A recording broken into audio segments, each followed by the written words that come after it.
Hey you! Yeah, you. You look like the kind of guy who's about ready to evict a certain pig, ghost, demon thing from a certain royal family's castle. Yep, you've got the stamina, the health, the armor. Yeah, you look about ready to go.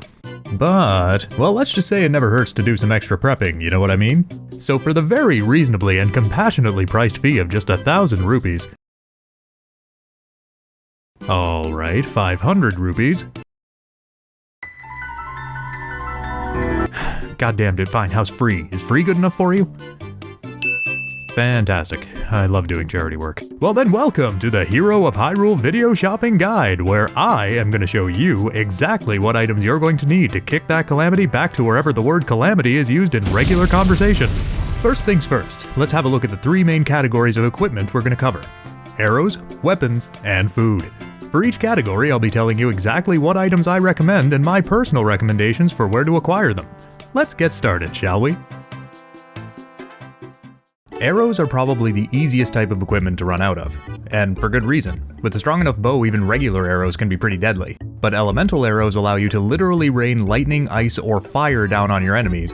Bomb arrows let you become a walking Michael Bay simulator, and ancient arrows can take your enemy and, I guess, send them back to the fourth dimension where they belong? So where best to get each of these types of arrows? Well, the most convenient place for most of them, except ancient arrows, which we'll talk about separately, is Terrytown. Fison's arrow shop, the Slippery Falcon, nice name by the way, allows you to stock up on bundles of regular, ice, shock, fire, and bomb arrows. But if you're a hero from an alternate timeline where Terrytown doesn't exist yet, since we know those definitely exist, then the next best place to go is Gerudo Town's Arrow Specialty Shop, which also has regular, ice, shock, fire, and bomb arrows in stock. Apart from these, the shops in the different settlements across Hyrule will also carry various types of elemental arrows, usually in addition to regular arrows. For example, in Zora's Domain, Lurelin Village, Kakariko Village, and Rito Village, you can find ice, shock, fire, and bomb arrows respectively. But what about those ancient arrows I mentioned earlier? Well, those are a bit of a special case. These can only be purchased from one vendor, Robbie at the Akala Ancient Tech Lab, or rather Robbie's ancient oven slash robot slash possibly love interest, Cherry. But you won't just be paying in rupees here, no, because that would be far too easy. You need to pay with rupees and also supply your own materials. A single ancient arrow will cost you 90 rupees, one regular arrow, 2 ancient screws, and an ancient shaft. Insert obvious phallus joke here, and we're moving on. A bundle of 3 ancient arrows costs 250 rupees, 3 arrows, 6 ancient screws, and 3 ancient shafts. And finally, a bundle of 5 ancient arrows will cost you 400 rupees, 5 arrows, 5 ancient springs for some reason, and 5 ancient shafts. Okay, so that's a lot of ancient stuff to get your hands on and a lot of rupees to be dishing out. But what if I told you there's a pretty reliable way to grind up those ancient materials for the reasonable and compassionate price of, well, free? Enter the test of strength shrines. There are 20 of these bad boys across the entire kingdom of Hyrule. Each of these contain a guardian stalker of varying difficulty. Now, if you stick to the minor or modest variations of these challenges, you can grind up a pretty respectable pile of ancient materials in a not too terrible amount of time. But what about my supply of weapons, I hear you asking? Surely they'll all break in 14 hits because the gods decided my sword should have the same durability as a fucking wiffle ball bat. A valid point, but I remind you, you are the legendary hero. You own a magical regenerating sword, so if you're concerned about your weapon stash, you can use the Master Sword with either an attack boosting meal or armor set. You won't benefit from your typical Guardian-induced Master Sword attack increase on Test of Strength Guardians, but at least you won't be depleting your armory. If this course of action doesn't give you enough materials for the amount of ancient arrows you want, you can always do the major tests of strength as well. Or you can just hunt down a whole Forgotten Temple's worth of decayed guardians. Here you'll get the benefit of the increased attack power and durability from the Master Sword, at the expense of being horribly outnumbered. Whichever method you choose, you should come away with enough materials that the limit on your ancient arrow purchases will likely be your rupee count, not the amount of materials you have. If you find yourself limited by your rupee count, I recommend selling off gemstones. Rubies, sapphire, topaz, opal, and even extra diamonds can quickly add up to a small fortune, so keep that in mind. So go forth and dump your rupees into the crumbling Hyrulean economy. This guy will thank you for it. Thank you! Well, look at you. You've got so many arrows at this point that you're probably completely broke. That's okay though. This is by far the most expensive part of this guide. Everything from here is much less expensive, and by that I mean basically free, so don't bother taking out that second mortgage on your oddly empty house. Congratulations, you now have arrows. which frankly aren't very helpful on their own without a decent bow to shoot them from, and some shields and close range weaponry would probably be a decent idea as well. Now of course you have your Master Sword and your Hylian Shield already, but if an alternate timeline situation means you don't have them yet, you can always take a look here to see how to get them. You see what that is? That's called cross promotion, ladies and gentlemen. The Master Sword in particular is extremely helpful given its increased attack power and durability inside Hyrule Castle, but it is always a good idea to have some backup weapons just in case.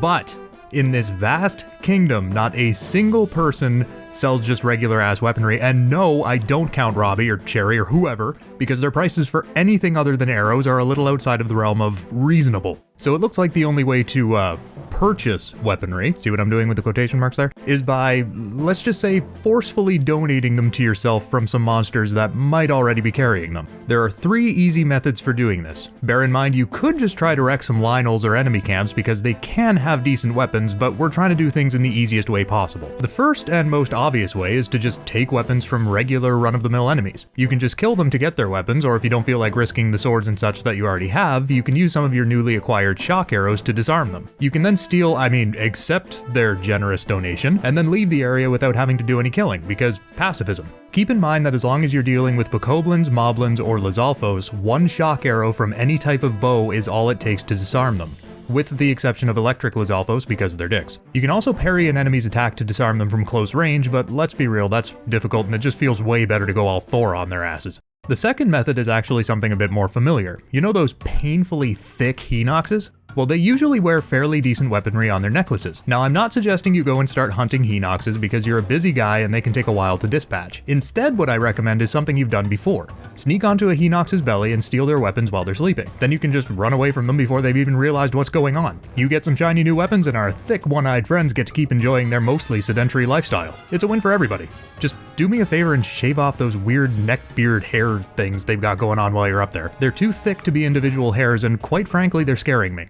The last method to get decent weapons is actually something I've talked about already. Enter the test of strength. Wait, we did that already. Yeah, you thought seeing these things 20 times through your journey was bad enough? Well, guess what? They're actually kind of useful in the endgame, so you're probably going to go back there for one of the reasons I've talked about. Basically, in addition to dropping those ancient materials I was talking about earlier, Guardian Scouts from Test of Strength shrines will also drop the weapons they used during that Test of Strength. Guardian Scout pops out using a spear and a shield, well, you'll get that exact spear and shield after you beat them. The greater the test, the better the weapons the Guardian Scouts will use.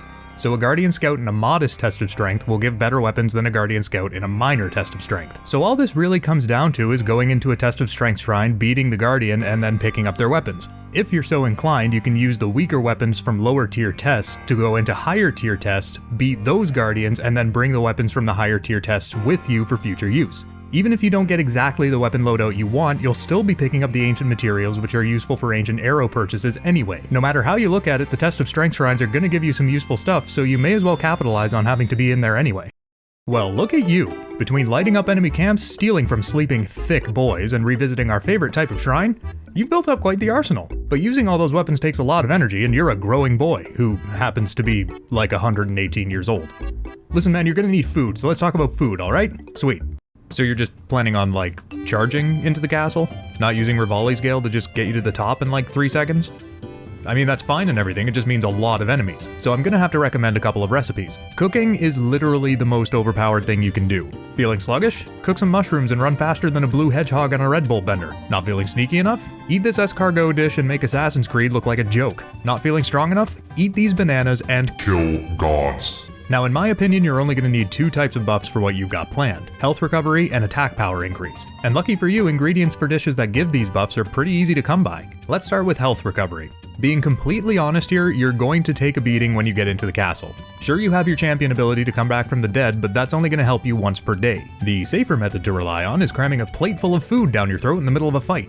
The beauty of health recovering dishes is that you only need 1 ingredient per dish to get a full heal. Any ingredient with the word hearty in it allows you to cook a dish that restores all of your health plus a few extra yellow hearts by cooking only one of them, so they're extremely easy to build a stockpile of. Your mileage may vary, but in my experience, the easiest hardy ingredients to come across are hardy radishes and hardy durians. Hardy radishes can be bought from Beetle for 32 rupees a piece at the East Akala stable, but they can also be found growing in most grassy or wooded areas. The specific example that jumps to mind is the Faron Woods just east of the Faron Jungle. Basically, anytime you see that tall pink flower, it's just a full heal waiting for you to pluck it out of the ground. Hardy durians, however, are, at least in my humble opinion, even easier to come across. Now, you can buy these in Gerudo Town at the fruit stand for 60 rupees a piece, but again, there is an easier way. These things grow in abundance on these weird looking little durian trees that are right near the Faron Tower. Super convenient to get to, minus having to dispatch to Lizalfos. But that obviously isn't a problem for you. For either radishes or durians, cook up one ingredient at a time for a dish that heals you fully and also gives you some bonus yellow hearts.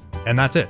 Your insurance policy is literal vegetation, but it's way more effective than it sounds. For attack power increasing recipes, one ingredient sticks out to me the most: mighty bananas. There are other ingredients for attack boosting, sure, but these ones are the most easily accessible. Why? Because along with regular gathering methods, one of which you would have already seen on your travels, these things can literally come to you. Mighty bananas can be found in two places quite easily. The first is, again, the Faron region. Who's a useful little region, huh? Who's a useful region? You are. Yes, you are. Again, basically right near the Faron Tower, there's a whole bunch of banana trees, so this will net you quite a few pretty easily. There are also an abundance of banana trees growing on the cliffs to the southeast of here if you want even more bananas. The second location is the Yiga clan hideout. You may need to fight your way through a few Yiga foot soldiers, but they're pushovers at this point, let's be honest. Plus they allow you to pick up a few duplex bows, which, while not the most powerful, are definitely not bad weapons. Within the Yiga clan hideout, you'll come to a split in the path with one way taking you to a ladder and the other way taking you to a large room. Take the ladder and follow the path above the large room to get to a true treasure trove of bananas. Seriously, between picking up some in Faron and this storeroom, you shouldn't need any more bananas, like, ever. Now, speaking of the Yiga, the third way to get mighty bananas is to travel. No, really.